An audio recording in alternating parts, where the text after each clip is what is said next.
Hello guys, welcome to my English channel. I am Pushprata here, and today in this video I will tell you what is the use of conjunctions, and these conjunctions are used in pairs in the sentences, and these are either or, neither nor, not only but also. मैं आपको बताऊंगी कि ये either और, either और not only but also का हमारे sentences में क्या यूज़ है। ठीक है, पहले हम बात करते हैं ईदर और की। इसको बहुत साल पहले मैं कह सकती हूँ कि हम लोग जो है वो इसको हम आइदर और कहा करते थे। ठीक है, लेकिन टाइम के हिसाब से प्रोनाउंसिएशन, वर्ड्स का प्रोनाउंसिएशन चेंज होता है, तो आज की डेट में हम इसको ईदर और बोलते हैं।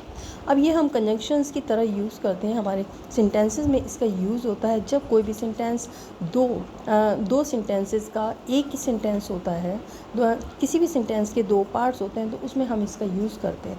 ईदर और का मतलब क्या होता है? ईदर और का मीनिंग होता है या तो। जब हम दो बार, इंग्लिश का एक रूल होता है, ठीक है, वो उसको हम जब कुछ बोलते हैं या लिखते हैं तो उस चीज़ को हमें दिमाग में रखनी चाहिए। वो रूल क्या होता है कि कोई भी एक से वर्ड्स को हम एक या दो बार तो यूज़ कर सकते हैं, पर हम बार बार रिपीट नहीं कर सकते। चाहे मीनिंग सेम हो, मीनिंग सेम रहता है, लेकिन हम सेम वर्ड्स को हम बार बार रिपीट नहीं करते। तो यहाँ पर यही वाली बात आती है, अगर हम अपने किसी सेंटेंस में ये कहना चाहते हैं या तो तुम खाना खा लो या सो जाओ, या तुम टीवी देख लो या फिर बाहर खेलने जाओ, ठीक है ना, या तुम इंग्लिश पढ़ लो या फिर तुम मैथ्स पढ़ लो। ठीक, अगर हम किसी से इस तरह से दो बार या तो बोल रहे हैं, तो हम फर्स्ट में हम यूज़ करेंगे ईदर। इसकी स्पेलिंग होती है EITHER, ठीक है, और दूसरी बार हम यूज़ करेंगे और। अब मैं इसका एक एग्जांपल बताती हूँ आपको।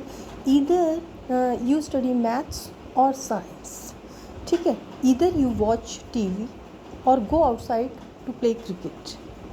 ठीक, और भी एग्जांपल मैं देती हूँ। Either you join the party और you go to your home. इस तरह से हम ईदर और का यूज़ करते हैं। अगर कोई भी सेंटेंस होता है तो उसमें अगर किसी भी एक ही सेंटेंस में दो पार्ट्स होते हैं, तब हम उसमें पहले वाले के लिए या के लिए ईदर का यूज़ करते हैं और दूसरे में या के लिए हम और का यूज़ करते हैं, और दोनों का मीनिंग या होता है, या। ठीक है, जहाँ पर हमारे पास चॉइसेस होती हैं वहाँ पर हम ईदर और का यूज़ करते हैं। अब हम बात करते हैं नीदर नॉर। इसको भी मैं आपकी जानकारी में डालना चाहूँगी कि इसको भी हम कुछ साल पहले नाइदर बोला करते थे, NEITHER, नाइदर, और नॉर, NOR। इसका मीनिंग होता है ना ही, ना ही। इसको आप नहीं मत समझिएगा, नॉट वाला नहीं है ये, ना ही और ना ही। जहाँ भी अगर हम कोई भी चॉइसेस वाली बात करते हैं अपने सेंटेंस में, या कोई और करता है सेंटेंस में चॉइसेस या ऑप्शंस की बात करते हैं, वहाँ पर नीदर नॉर का यूज़ करते हैं। इसको हम ऐसे यूज़ कर सकते हैं कि neither you ate food nor you drank the milk. ना ही तुमने खाना खाया और ना ही तुमने दूध पिया। ठीक, neither you watched movie nor you went to your friends birthday party.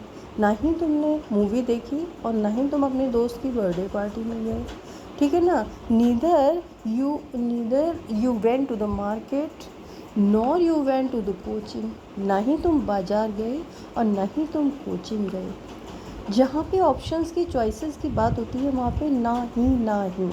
ठीक है, इसको भी मैंने आपको एग्जांपल्स के साथ समझा दिया। यहाँ पर भी वही बात आती है कि भले ही किसी भी सेंटेंस में सेम मीनिंग हो, लेकिन हम उसको एक ही वर्ड को बार बार यूज़ नहीं करते हैं, तो हम पहले वाले में नीदर यूज़ करते हैं और दूसरे वाले में हम नॉर का यूज़ करते हैं। ठीक, अब आता है नॉट ओनली बट ऑल्सो। इसका मीनिंग होता है नॉट ओनली का न केवल, बट ऑल्सो का बल्कि। ठीक है, नॉट ओनली बट ऑल्सो, ये भी पेयर में यूज़ होता है सेंटेंस